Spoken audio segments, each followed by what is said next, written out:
Welcome to This Explainer. Today, we're taking a massive test bank of HR concepts and turning it into a fast-paced, dynamic crash course.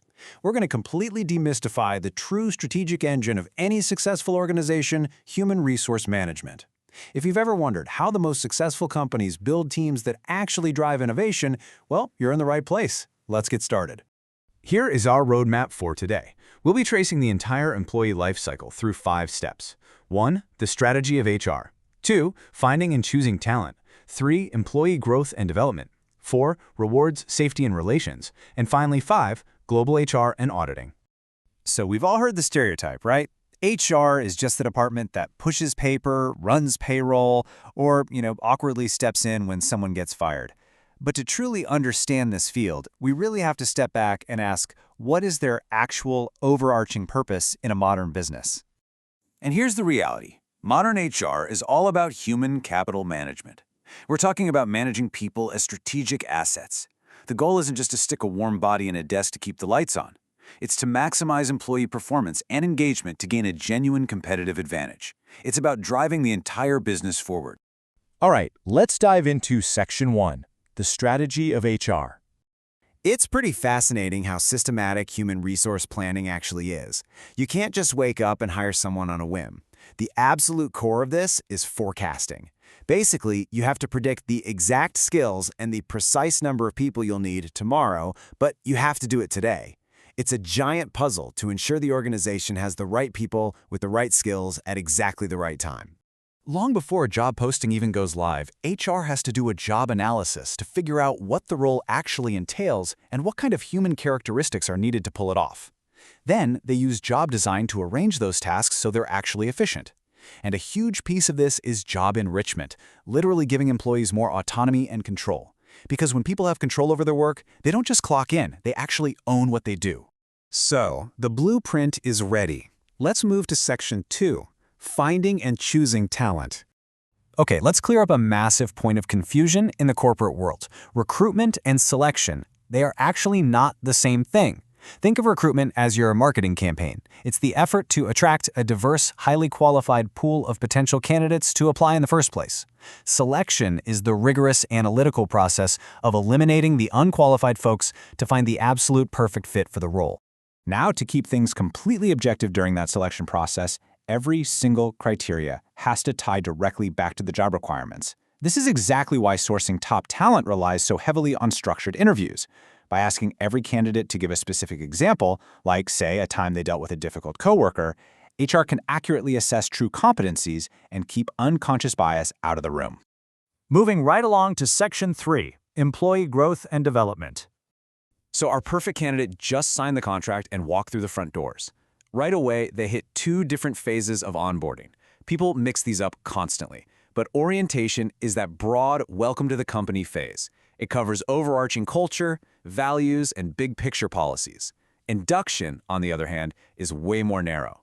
That's where you get deep into the weeds of your specific day-to-day job tasks and departmental procedures. To actually develop this new talent, HR has to match the exact right training method to the skill. You want hands-on experience? You definitely go with on-the-job training with a seasoned supervisor. But what if you're dealing with something dangerous or highly complex? You have to use simulations to give them a safe practice environment. And if you're trained to build nuanced soft skills like communication or teamwork, role-playing is absolutely the way to go. All of this targeted training feeds right into a massive framework known as Total Quality Management, or TQM.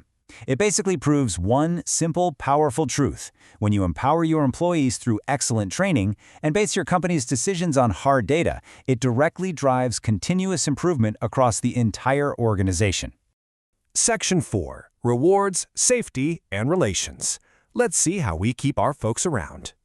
So how do you keep this highly trained talent happy and productive over the long haul? Well, beyond regular paychecks, employee welfare relies heavily on non-monetary fringe benefits. Things like comprehensive health insurance, rock-solid pension plans, paid time off, childcare assistance, and even on-site gyms. These are the things that drastically improve morale and keep your best people from jumping ship to a competitor. But honestly, none of those amazing fringe benefits matter one bit if the workplace isn't physically safe.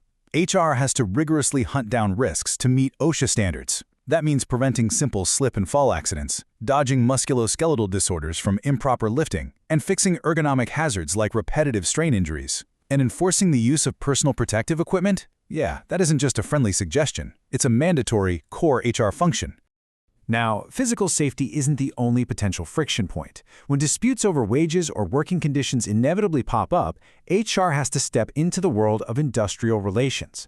They usually tackle this from one of two perspectives: the unitary approach, which just assumes there's a natural harmony and common interest between workers and management, or the pluralist approach, which realistically acknowledges that interests will conflict, highlighting the need for collective bargaining. Which brings us to our final stage, Section 5, Global HR and Auditing. When a business decides to scale across borders, moving into international HRM introduces a whole new layer of complexity. Specifically, we're talking about expatriates, your employees who are temporarily sent abroad to work in an international branch. Suddenly, HR is dealing with entirely new tax laws, brutal time zone changes, and major life relocations. The big takeaway here is that global HR isn't just about packing someone's bags and sending them away. Sure, you've got international labor laws and language barriers to navigate, but the real work is providing effective cross-cultural training and, actually even more critically, managing their repatriation. Bringing expats back home and actively acknowledging the incredible new skills they've gained ensures they don't just feel abandoned and immediately quit upon their return. Finally, how do we know all these interconnected systems, from local safety protocols to massive global expansions, are actually working? Well, the organization has to run periodic HR audits. This is a highly systematic review to check compliance, see what's actually effective, and generate actionable recommendations so the company is always improving. With so many moving parts, a thorough audit is what tracks your overall human capital effectiveness. It ensures that absolutely every single element, from basic hazard identification all the way up to those international pension plans, completely aligns with that big picture strategy of maximizing your human capital. All right, that leaves us with one final, absolutely critical question for you to reflect on.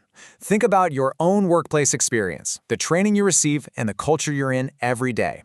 Based on the entire life cycle we just explored, is your organization effectively managing its human capital as a true strategic asset to win the future? Or are they just treating you like a daily operational cost?